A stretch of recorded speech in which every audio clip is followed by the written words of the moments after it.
Many people refer it as the city of historical archive. Otherwise, it's a place of historical evidence and cultural heritage. Often it's also by the nickname linked by the African Gateway, or the Camelot of Africa. From the trace of the medieval civilization to the education and legacy of today's generation, Gondar city stands out as a truly great city, and the city of the nation, Gondar.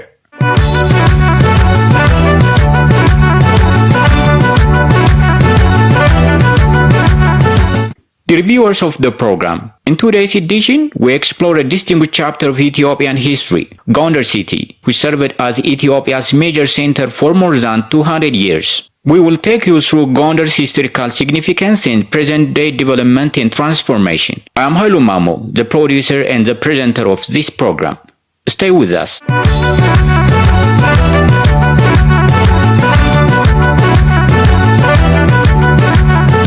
Gondar city, following the Aksum and the Zagwe dynasty's rule, became a city that marked a major chapter in Ethiopian history civilization. In the medieval period, Ethiopian kings moved from place to place while governing the country. Yet this progress often brought both opportunities and disadvantages the growth and the development of the city. However, Emperor Faሲለደስ took over authority from his father and ruled for the period, particularly in the area known as Denkes. Afterward, in 1636 AD, he officially recognized and established his capital at Gondar. From that time, Gondar became the center of the governance. The city served as Ethiopia's main capital for about 200 years. Civilization and cultural legacy of the people in Gondar even today show why the city remains the symbol of the world city, a living mother city for urban heritage. My name is Brahanu Abbebe.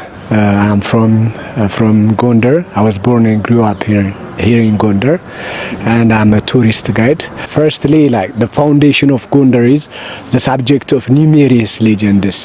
One of the most widely known holds that the archangel Raguel prophesied to Emperor Limnedingil that his son Mineas, having left Shua, he could have a capital place beginning with the letter G. Among them, Guzara, Gomenge, Gorgora, finally Gondar. In this way that Gondar was established as the capital city for Ethiopia. My name is Aicho Adisu. I am a team leader of heritage and tourism development in Gondar city.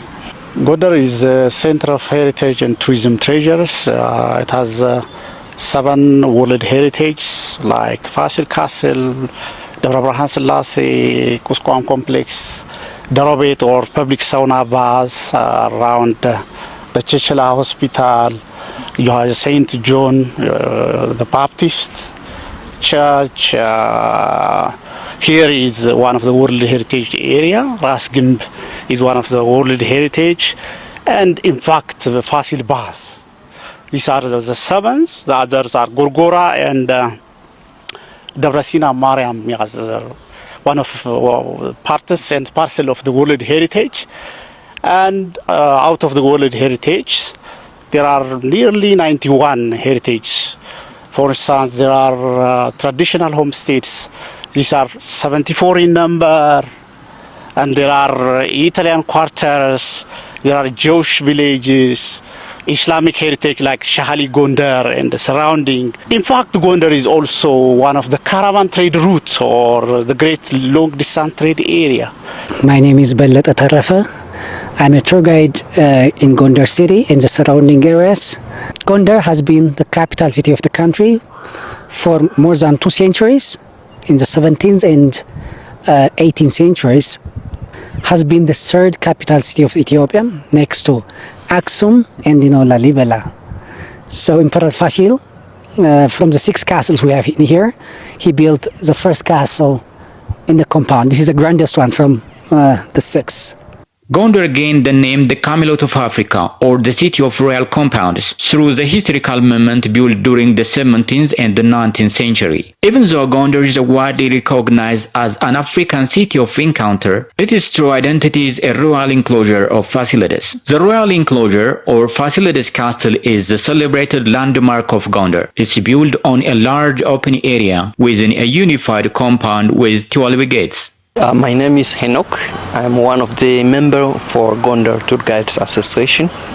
I've been working as a tour guide for the past 15 years. It's history back for 100 years. Gondar was a used to be the capital for the past for over 220 years. And our kings, they built different castles which has different function. Here at the royal compound, we call it in the old times Makababia. Now we translate it into royal enclosure. Here at the royal enclosure, there are 7 castles built by King Faሲለደስ and his descendant. The one that you see right behind me is the first castle, the Grand Castle, which is built in 1632, and others were built later. In this compound, it is about 7 hectares. It's very big, and there are 6 different palaces that make it unique in the world, because every king, they build their own castle. So that is different. If you go to Europe, if you go to America, they have the same palace, and every king live in the same palace. But in this castle, in this compound, when you come, every king, they build their own castle. That make it unique. As you can see, the first castle were built by King Faሲለደስ before America was exist 400 years ago. Our ancestors like King Faሲለደስ built his own palace here, and after Faሲለደስ you can see King Yohannes, the son of Faሲለደስ, he built his own castle. After Yohannes, the grandson of Faሲለደስ, Iyasu, he built his own palace. After Iyasu, Emperor David, the son of Iyasu, then the brother of David, his name was Bakafa, he built his own palace, and the wife of Bakafa, her name was Empress Mintuwab, she built her own palace. So every king, they build their own palace. More than simply housing building, the royal enclosure is distinguished by fact that kings build their own residence within a shared central compound. They use different techniques. The most important material they use is a lime mortar, where they bury it for 4-5 years to let it oxidize. So they use the lime mortars to plaster the walls and also to connect the stones. In addition to that, they use ebony wood, which is a very strong tropical wood. Eggshells where I think most people think that eggshells is like a myth, like a legend, but it's real, it's true. Especially to decorate the interior wall, they use eggshells. Eggshell, almost 97% of the eggshell is calcium. When you burn it, it's changed into calcium carbonates. What makes unique in this compound, every king, they build their own palace. And before the castle were built, and every king also, they built church. Inside the compound, there are 3 churches, like St. Mary Church, St. George Church, St. Michael Church, inside the compound. That make it also unique. They are very spiritual. They have fearness of God, The beginning of the fear of the Lord is the beginning of wisdom. That's what it make it unique. Also, every king, they built their own palace. That make it unique also. Inside the compound, there was lion houses, There is a spiritual place, and also for music, for concert, theater. So everything was in this compound. They use the eggshells to plaster the interior wall. Nowadays we use gypsum. So like that they use eggshells to plaster the wall. And also gold leaves, especially the castle of King Iyasu, which is the grandson for King Faሲለደስ. He plastered the interior walls and the ceilings with gold leaves. These kings are very rich kings who do have colonies stretching up to Nubia, which is they have colonies along the Nile Valley, which is rich in gold. Still, Ethiopia's 18% exporting gold is mined from this area. So for such, they use to decorate their palace with gold. Emperor Fasil ruled Ethiopia for about 35 years, actually, from 1632 to 1667. He built the first castle, as you see, it is very splendid. And he built this archive just in front of us, a big archive, documentation center for royal documents. And 2 kilometers away, he built a bath, a swimming pool. When he died, he was succeeded by his son. His name is Tzadiku Yohannes, the righteous Yohannes. A very humble king, a religious person, a priest and a king. And he built a small castle, this one. A chancellery house, a prayer room, So Tzadiku Yohannes is the second king. The third one, after 15 years, when Yohannes, actually Yohannes, he left his power and he went out to the monastery outside and he lived a hermit life. And the nobilities gathered together and they crowned his son who had good education, and his name is Iyasu the First. In 1648, Yemeni ambassador, he came to Gondar. That's only book that describes about the castle of King Faሲለደስ. He arrived in 1648, right after it's completed, and he noted that there was a red carpets, there was an orange color curtain, there were big couches plastered with gold leaves and precious stones. So that was the inscription that we have about the castle. Others were also, they even use mirrors that's imported from Venice. Let's say Emperor Iyasu II, he brought a mirror from Venice and he decorated the palace with mirror also. So such things were used back in the old times. According to history, after Faሲለደስ renamed his royal authority, he moved and established residences in different areas. Eventually, he chose Gondar as a place to live and govern permanently. So, the question is, why did Emperor Faሲለደስ choose Gondar as Ethiopian capital city? Dear viewers, our commenter explained as follows. There are some criteria why and how Emperor Fasil select Gondar as a capital city. Firstly, it is because of its strategic importance actually. As you know, Gondar and the surrounding areas is very hilly and mountainous region. We do have a lot of range and mountains. So Emperor Fasil, for security reasons, he selected it as a capital city. He founded in 1636, so that is the first reason. Secondly, it has been a center of trade. It is a spot where traders from South Ethiopia, Southwest Ethiopia, and south of Addis generally, they came to Gondar. They stayed a couple of days to go through Sudan, to go to the Arabian world. It has been a center, and to the Western world. So Gondar has been, a center for trade. This is a place where 2,200 above sea level, so it is good for health. There is no malaria, and there is also river Kaha and Angarab.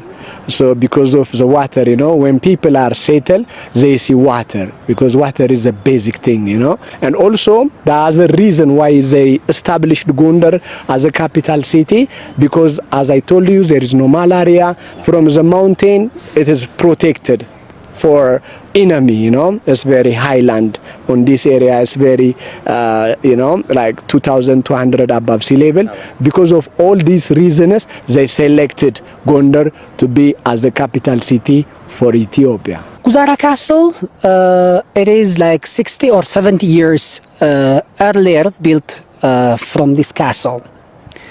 We do have also, not only Guzara, we do have Gomenge Palace of Sunios, and at Gorgora, around Gojam, and around Alafa in Takosa Worada, we do have a lot of castles. The kings in time, they built, in different time intervals. The history step backwards to, for example, Emperor Sharsadingil, in 1560s, he built Guzara Palace, just on the top of Lake Tana. And after him, Emperor Sosunius came to power. He had a lot of palaces around Gorgora, Gomenge, around Gojam area.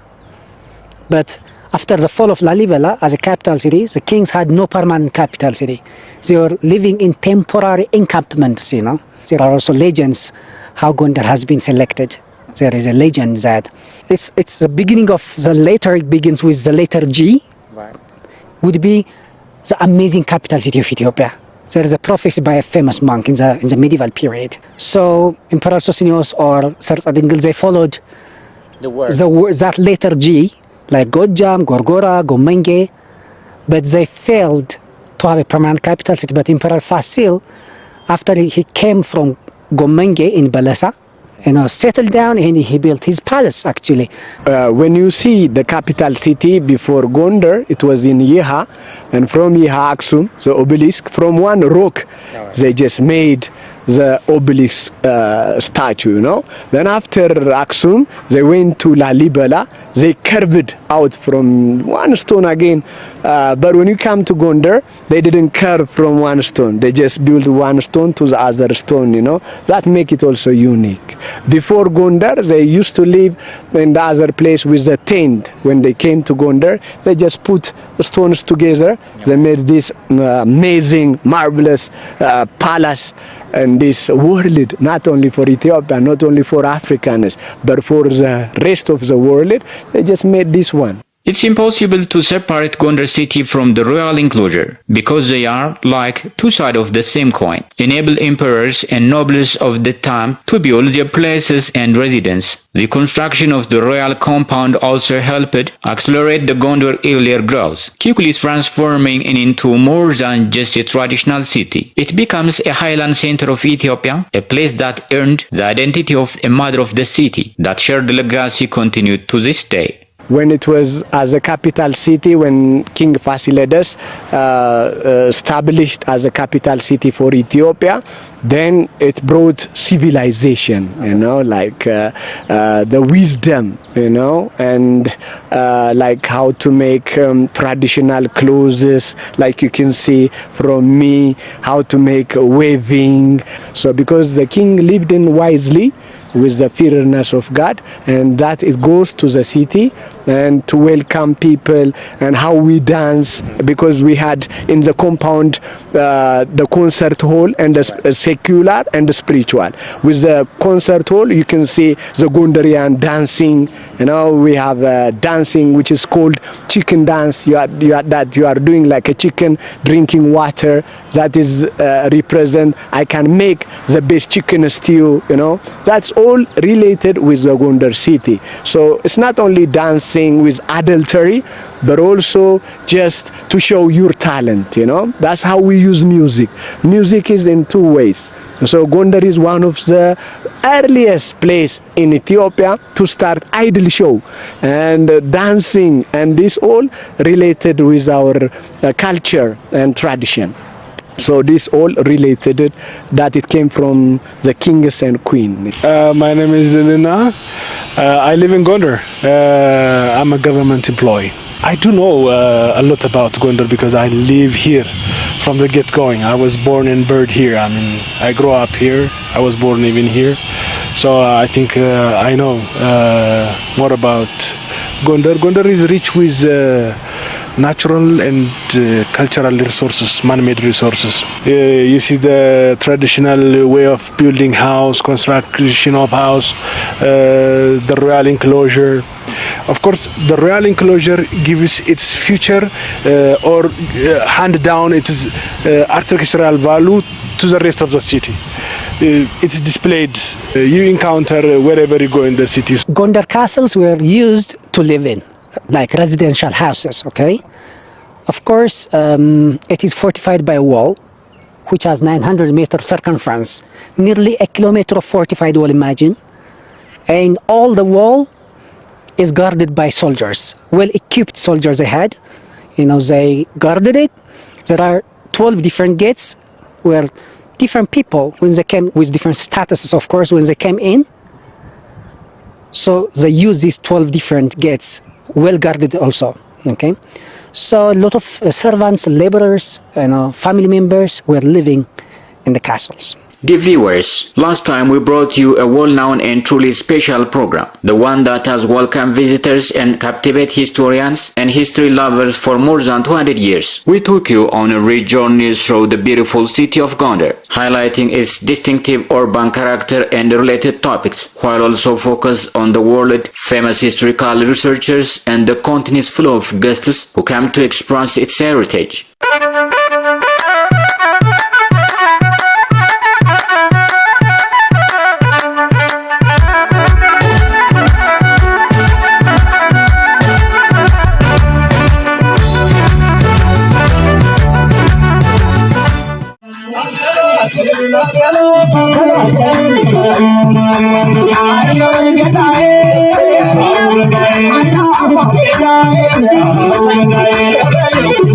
I